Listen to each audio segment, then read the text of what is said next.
Yes, Jihadwatch, the gift that keeps on giving. Forgive me being flippant, but golly, do we ever run out of subjects to discuss on this one? No, we don't. Robert Spencer, how are you?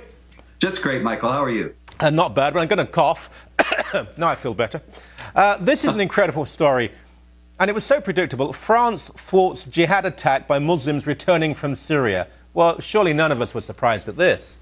No, nobody should have been. As a matter of fact, British authorities, American authorities, Australian authorities, as well as authorities in Europe have all expressed worry that this was going to happen, that some jihadi, battle-hardened and trained, was going to return to his home in his adopted Western country or his parents' adopted Western country and wage jihad here. And now it has happened. And what I find is odd is that aside from the British muttering about barring some of the people who were fighting jihad in Syria from returning, there's been no discussion whatsoever of them just not letting these people back into the country. And I don't understand that. It would seem like, well, that's the obvious thing. They're waging jihad. Jihad is a raid against the West. Maybe it's because the Western governments are so committed to the idea that Islam is a religion of peace and jihad is an interior spiritual struggle. They can't act against it legislatively.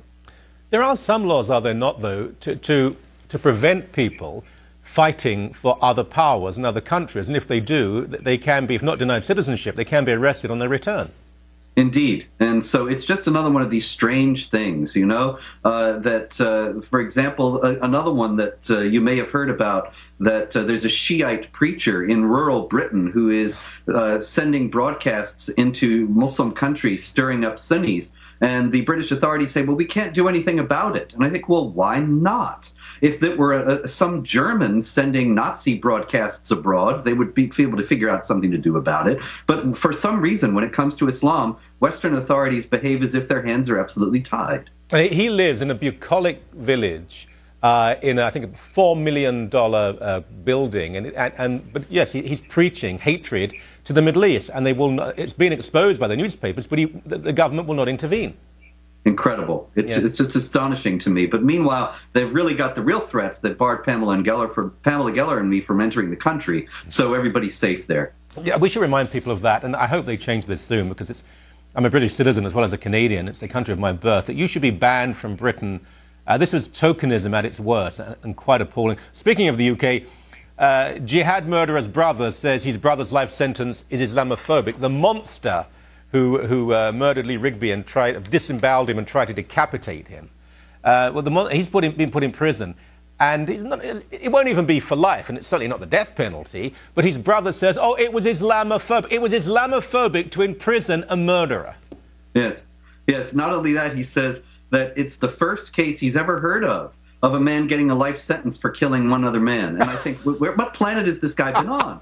This is a standard sentence. But of course, when it comes to Muslims, it's always they're ever the victim. And an Islamic supremacist of this kind, no doubt he shares many of his brother's views.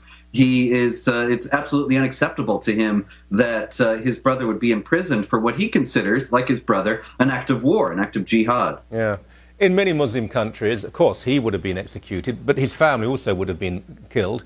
In a civilized country like Britain, he has a life sentence, which means he won't die in prison. He will, in fact, there was a fight in prison, and he was hurt, I think. He was punched, and the person who punched him is being prosecuted. So that's terrible Christian Britain. This is a strange one. California state senator offered to set up arms deal with Islamic jihadists for $2 million in cash. But this man is not a Muslim, is he? No, he's not a Muslim. And what's remarkable about this man, this California state senator, Leland Yee, is that he is one of the foremost proponents of gun control. And so he's trying to take guns away from Americans who are law-abiding and ship guns to the Moro Islamic Liberation Front, which is a bloody jihad group in the Philippines. And he was fully aware that what he was doing, because he was quoted as saying that what the Moro Islamic Front does is they kidnap individuals, they kill individuals, and extort them for ransom. And he still is going to ship them arms. Obviously he was in it for the money. He's completely self-serving. But of course, the Islamic jihadis nowadays are very well heeled. They've got all kinds of oil money from the Saudis. And so this is just the kind of guy that they're looking for. What's going to happen to him? Well, it's all been discovered now, and so he'll be prosecuted. There was quite a lengthy affidavit that was just issued yesterday, and it's amazing what this guy has been up to. I expect that he will be in prison for quite some time. At least I hope so, if the U.S. justice system still works. Yeah. Just very briefly, in Kenya, a Muslim MP says that homosexuality is as serious as terrorism. I just wish that gay organizations would realize that their enemies are not Christians who may oppose same-sex marriage, that they are Muslim fundamentalists who think that you should be killed for the crime of homosexuality. Absolutely, and this is happening. You know, in Nigeria, in Kenya, people are being prosecuted for this. If they're not being killed, they're being lashed. And yet, gay activists in the West are completely arrayed against conservative Christians as if they were the far greater threat. The hypocrisy is astonishing. Yeah, it really is. It's a much deeper and wider issue, which we had more time. But as always, not a pleasure, but vitally important that we do speak to you about this issue. Thank you, my friend. Thank you, Michael.